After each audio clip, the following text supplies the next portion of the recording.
కాంగ్రెస్ పార్టీకి సంబంధించినటువంటి విస్తృత స్థాయి సమావేశం నిన్న జరిగింది. దానికి మీనాక్షి నటరాజన్ తెలంగాణ రాష్ట్ర ఇన్ఛార్జిగా టీపీసీసీ ఇన్ఛార్జిగా ఎన్నికైనటువంటి టీపీసీసీ ఇన్ఛార్జిగా నియామకమైన తర్వాత మొదటిసారి వచ్చినటువంటి నేపథ్యంలో అందరి కళ్ళు కూడా తెలంగాణ రాష్ట్రమే కాదు దేశవ్యాప్తంగా ఉన్నటువంటి అందరి కళ్ళు కూడా మీనాక్షి నటరాజన్ వైపు చూసే వైపుగా తనైతే చేసుకున్నట్టుగా కనబడతా ఉంది. ప్రధానంగా తను వచ్చినటువంటి విధానం ఏదైతే ఉందో అది సర్వత్రా హర్షణీయంగా, అసలు ఇలా ఇంత సింప్లిసిటీగా ఉంటారా, ఇంత నార్మల్ వ్యక్తిలాగా బిహేవ్ చేస్తారా అనేటువంటి కొన్ని వ్యాఖ్యలు కూడా వినబడతా ఉన్నాయి. మొత్తానికి మీనాక్షి నటరాజన్ ఒక కొత్త ఆలోచనకు అయితే తెరదీసినట్టుగా మనకు కనబడతా ఉంది. సింప్లిసిటీకి కేర్ ఆఫ్ మీనాక్షి నటరాజన్. సాదాసీదాగా ట్రైన్లో హైదరాబాద్ రాక, హంగు ఆర్భాటాలకు దూరం, బొకేలు ఫ్లెక్సీలకు నో, నేతలకు బ్యాగులు మోసి ఆత్మగౌరవం కోల్పోవద్దని హితవు.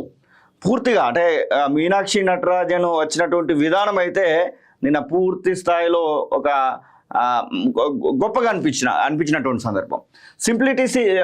ఢిల్లీ నుంచి హైదరాబాద్ రాష్ట్ర ఇన్ఛార్జి వస్తున్నారంటే హైదరాబాద్ గాంధీ భవన్లో అంగు ఆర్పాటాలతో పార్టీ నేతలు ఎంతో హంగామా చేసేవారు. కానీ శుక్రవారం రాష్ట్ర వ్యవహారాల కొత్త ఇన్ఛార్జ్ మీనాక్షి నటరాజన్ చాలా సాదాసీదాగా తన బ్యాగును సైతం తానే వీపున మోసుకొని ట్రైన్లో రావడం చూసి అందరూ సర్ప్రైజ్ అయ్యారు. పార్టీ పరంగా ఎంతో కీలకమైన స్థానంలో ఉన్నప్పటికీ హంగు ఆర్భాటాలకు దూరంగా ఉన్న ఆమె సింప్లిసిటీని చూసి అందరూ ముగ్ధులయ్యారు. వీపున ఓ బ్యాగ్, భుజాన ఓ క్లాత్ బ్యాగ్ వేసుకొని కళ్ళద్దాలు, సాదాసీదా డ్రెస్ ధరించిన మీనాక్షి శుక్రవారం ఉదయం 9 గంటలకు హైదరాబాద్ కాచిగూడ రైల్వే స్టేషన్లో దిగారు. ఆమెకు పిసిసి చీఫ్ మహేష్ కుమార్ గౌడ్ ఇతర నేతలు స్వాగతం పలికారు. అక్కడ నేతలను పలకరించిన తర్వాత ఆమె ఒక్కరే నేరుగా తన సొంత డబ్బుతో బుక్ చేసుకున్న సోమాజిగూడలోని దిల్కుషా గెస్ట్ హౌస్కు వెళ్లారు. అక్కడ ఆమెను సీఎం రేవంత్, డిప్యూటీ సీఎం బట్టి, మంత్రులు పొన్నం, కొండా సురేఖ, ఇతర నేతలు మర్యాదపూర్వకంగా కలిశారు. నేతలు బొకేలు ఇచ్చే ప్రయత్నం చేయగా సున్నితంగా తిరస్కరించారు. అనంతరం కార్యకర్తల నుంచి వినతి పత్రాలు తీసుకున్న ఆమె గాంధీ భవన్కు వచ్చారు. అక్కడ తన ఫోటోతో ఉన్న ఫ్లెక్సీని నేతల హడావిడిని చూసి చిరాకు పడ్డారు. తర్వాత కార్యకర్తలను, మీడియా ప్రతినిధులను కలిసి పార్టీ నేతలతో సమావేశమయ్యారు. మీటింగ్ తర్వాత నేరుగా రైల్వే స్టేషన్కు వెళ్లి తిరిగి ఢిల్లీకి బయలుదేరారు. తన కోసం ఎవరు స్టేషన్కు రావద్దని, తన బ్యాగులు మోసి ఆత్మగౌరవం కోల్పోవద్దని పిసిసి సమావేశంలో ఆమె సూచించడం, తనకు బలం లేకపోతే అప్పుడు సాయం తీసుకుంటాననడం కూడా పార్టీ నేతలను ఆశ్చర్యపరిచింది. అసలు సిసలు గాంధేయవాది, మధ్యప్రదేశ్కు చెందినటువంటి వ్యక్తి, ఎక్స్ పార్లమెంటేరియన్ కూడా తను. మధ్యప్రదేశ్లోని ఉజ్జయినికి చెందిన మీనాక్షి నటరాజన్ 1999-2002 మధ్య ఎన్ఎస్యుఐ నేషనల్ ప్రెసిడెంట్గా పనిచేశారు. ప్రస్తుతం రాజీవ్ గాంధీ పంచాయతీ సంఘటన జాతీయ అధ్యక్షురాలుగా ఉన్నారు. 2009లో మధ్యప్రదేశ్లోని మందసౌర్ ఎంపీగా ఎన్నికయ్యారు. 2022లో తెలంగాణ భూదానోద్యమానికి 75 ఏళ్లు పూర్తయిన సందర్భంగా ఆమె భూదాన్ పోచంపల్లిలో పర్యటించారు.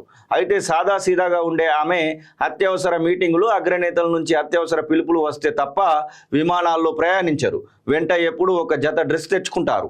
మామూలు భోజనమే చేస్తారు. నాన్ వెజ్కు దూరం. గాంధేయ సిద్ధాంతం ఆచరణలో భాగంగా ప్రతి శనివారం మౌనరథం పాటిస్తారు. బొకేలు, ఫ్లెక్సీలు, కాన్వాయిలకు దూరం.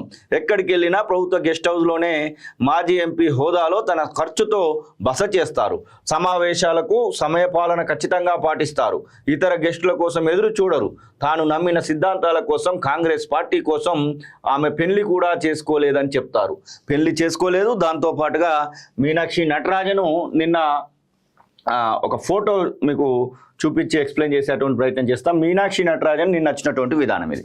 తను ట్రైన్లో వచ్చి వెంటనే ట్రైన్లో దిగిన తర్వాత ఇక్కడ పిసిసి ప్రెసిడెంట్, అలాగే కొంతమంది కాంగ్రెస్ పార్టీ నాయకులు అక్కడికి వెళ్ళేటువంటి ప్రయత్నం చేసిర్రు. రోహన్ రెడ్డి, అలాగే తదితర నేతలందరూ. తను వచ్చినటువంటి విధానంలో ఒక బ్యాగ్ కనబడతా ఉంది, అలాగే ఒక పేపర్ కవర్, ఒక బట్ట సంచి కనబడతా ఉంది.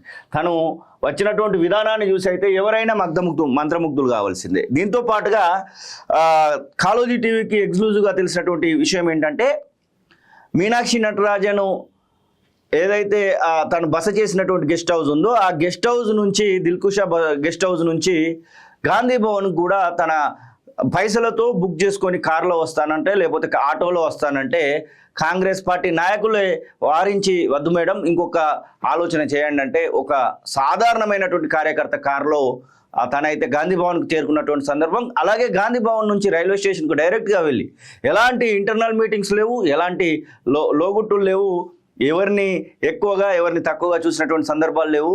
ఇంకొక విషయం కూడా మీనాక్షి నటరాజన్ చెప్పడం జరిగింది. మీనాక్షి నటరాజన్ నిన్న ఇచ్చినటువంటి స్పీచ్లో ప్రధానంగా మనము ఆలోచించాల్సినటువంటి అంశాలు చాలా కనబడతా ఉన్నాయి. ఒకటేమో సింప్లిసిటీకి కేర్ ఆఫ్ అడ్రస్గా కనబడతా ఉంటే, మరొక వైపు పార్టీలో పనిచేసినటువంటి అందరికి కూడా పదవులు వస్తాయి, ఖచ్చితంగా 10 ఏళ్లలో మీరు పడ్డటువంటి కష్టం అనేది తెలుస్తుంది అని చెప్పేసి తెలుస్తూ ఉంది. దాంతోపాటుగా మీనాక్షి నటరాజన్ ఇంకొక వాయిస్ కూడా, కార్యకర్తలు ఫోన్ చేస్తే మాట్లాడుతా, ఫ్లెక్సీలు ఫోటోలు పెడితే నాయకులు ఎన్నికల్లో గెలవరు, ప్రజల్లో ఉంటేనే గెలుస్తారు, మనం ఎలాంటి ప్రచారాలు లేకుండా స్వతంత్ర పోరాటంలో గెలిచాము, నా కోసం రైల్వే స్టేషన్లకు లీడర్లు రావద్దు, నా బ్యాగులు ఎవరు మోయొద్దు, నాకు బలం లేకపోతే నేనే మీ సహాయం అడుగుతా, మీ ఆత్మగౌరవాన్ని ఎక్కడ తక్కువ చేసుకోవద్దు, మీరు మీ పని చేసుకోండి అంటూ తెలంగాణ రాష్ట్ర కొత్త ఇన్ఛార్జిగా వచ్చినటువంటి, కాంగ్రెస్ పార్టీ కొత్త ఇన్ఛార్జిగా వచ్చినటువంటి మీనాక్షి నటరాజన్ మాటని ఖచ్చితంగా అందరినీ కూడా ఆశ్చర్యపరిచే విధంగా మీనాక్షి నటరాజన్ నిన్న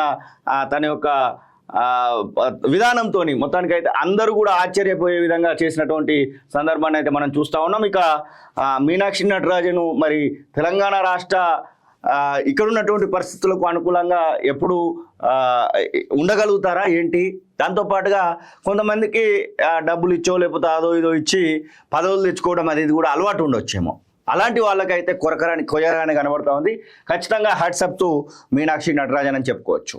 కాంగ్రెస్ పార్టీకి సంబంధించినటువంటి విస్తృత స్థాయి సమావేశం నిన్న జరిగింది. దానికి మీనాక్షి నటరాజన్ తెలంగాణ రాష్ట్ర ఇన్ఛార్జిగా టీపీసీసీ ఇన్ఛార్జిగా ఎన్నికైనటువంటి టీపీసీసీ ఇన్ఛార్జిగా నియామకమైన తర్వాత మొదటిసారి వచ్చినటువంటి నేపథ్యంలో అందరి కళ్ళు కూడా, తెలంగాణ రాష్ట్రమే కాదు దేశవ్యాప్తంగా ఉన్నటువంటి అందరి కళ్ళు కూడా మీనాక్షి నటరాజన్ వైపు చూసే వైపుగా తనైతే చేసుకున్నట్టుగా కనబడతా ఉంది. ప్రధానంగా తను వచ్చినటువంటి విధానం ఏదైతే ఉందో అది సర్వత్రా హర్షణీయంగా, అసలు ఇలా ఇంత సింప్లిసిటీగా ఉంటారా, ఇంత నార్మల్ వ్యక్తిలాగా బిహేవ్ చేస్తారా అనేటువంటి కొన్ని వ్యాఖ్యలు కూడా వినబడతా ఉన్నాయి. మొత్తానికి మీనాక్షి నటరాజన్ ఒక కొత్త ఆలోచనకు అయితే తెరదీసినట్టుగా మనకు కనబడతా ఉంది. సింప్లిసిటీకి కేర్ ఆఫ్ మీనాక్షి నటరాజన్, సాదాసీదాగా ట్రైన్లో హైదరాబాద్ రాక, హంగు ఆర్భాటాలకు దూరం, బొకేలు ఫ్లెక్సీలకు నో, నేతలకు బ్యాగులు మోసి ఆత్మగౌరవం కోల్పోవద్దని హితవు.